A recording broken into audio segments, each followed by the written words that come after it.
বন্ধুরা, দিশেহারা রাজ্যের শিক্ষা ব্যবস্থা, দিশেহারা রাজ্যের শিক্ষা দপ্তর এবং মাথা খারাপ সমগ্র শিক্ষা মিশনের যিনি সুপ্রিম আধিকারিক, স্টেট প্রজেক্ট ডিরেক্টর যিনি রয়েছেন, তার কারণ যে আপডেট আজকে আমরা নিয়ে এসেছি অত্যন্ত ভয়ঙ্কর, মারাত্মক এবং বাস্তবে হয়তো আদৌ এই বিষয়টার সাথে আপনারা মেন্টালি অ্যাকসেপ্ট হয়তো করবেন না। তার কারণ যে নির্দেশিকা এসছে, এই সমস্ত যে কথাগুলো বললাম, এই ভূমিকাটা আমাদের নয়, এই বক্তব্যটা আমাদের নয়।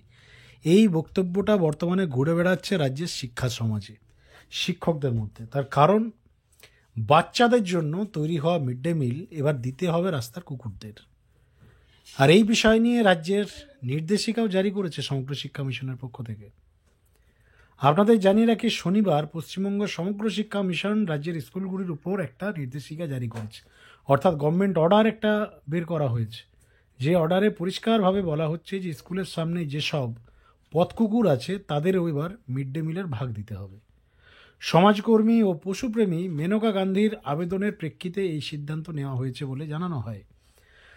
নির্দেশিকায় বলা হয়েছে যে পথ কুকুরদের মিড ডে মিল দেওয়ার দায়িত্বে থাকবেন শিক্ষকরা এবং মিড ডে মিল যারা তৈরি করেন তাদের একাংশ। কুকুরকে খাওয়ানোর জন্য পাশাপাশি তাদের চিকিৎসা, এবং শুধু কুকুরকে খাওয়ানো নয়, কুকুরকে খাওয়ানোর পাশাপাশি তাদের চিকিৎসা, ভ্যাকসিনের সহ অন্যান্য দায়িত্ব পালনের জন্য নির্দেশ দেওয়া হয়েছে।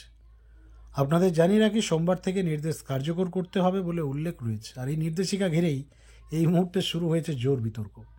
বিভিন্ন শিক্ষক সংগঠন সহ শিক্ষকরা নির্দেশিকার সামনে আসতে একাধিক অভিযোগ তুলতে শুরু করেছেন।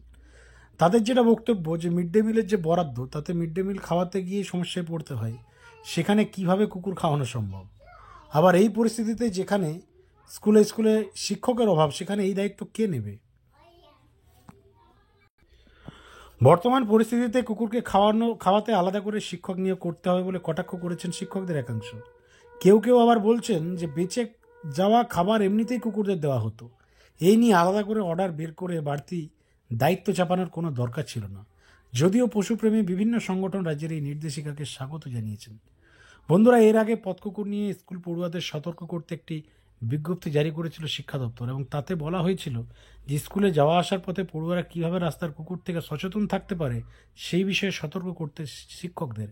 পাশাপাশি বলা হয়েছিল যাতে স্কুল চত্বরে, মূলত যেখানে মিড ডে মিলের খাবার রান্না হচ্ছে বা রাখা হচ্ছে, সেখানে যাতে কুকুরের প্রবেশ আটকানো যায় তা দেখতে হবে। স্কুল শুরুর আগে এবং প্রার্থনার পরে পড়ুয়াদের রাস্তার কুকুর নিয়ে সচেতন করতে শিক্ষকদের দায়িত্ব নিতে হবে বলেও নির্দেশিকা দেওয়া হয়েছিল। আর এবারের যে নির্দেশিকা, সেখানে পরিষ্কার বলা হচ্ছে যে মিড ডে মিলের সঙ্গে এবার বাচ্চাদের সাথে কুকুরদেরও মিড ডে মিল খাওয়াতে হবে। কি বলবেন এই পুরো বিষয়ে? আপনাদের মতামত লিখে জানান কমেন্ট সেকশনে, এবং চ্যানেলে নতুন থাকলে অবশ্যই চ্যানেলটিকে সাবস্ক্রাইব করুন।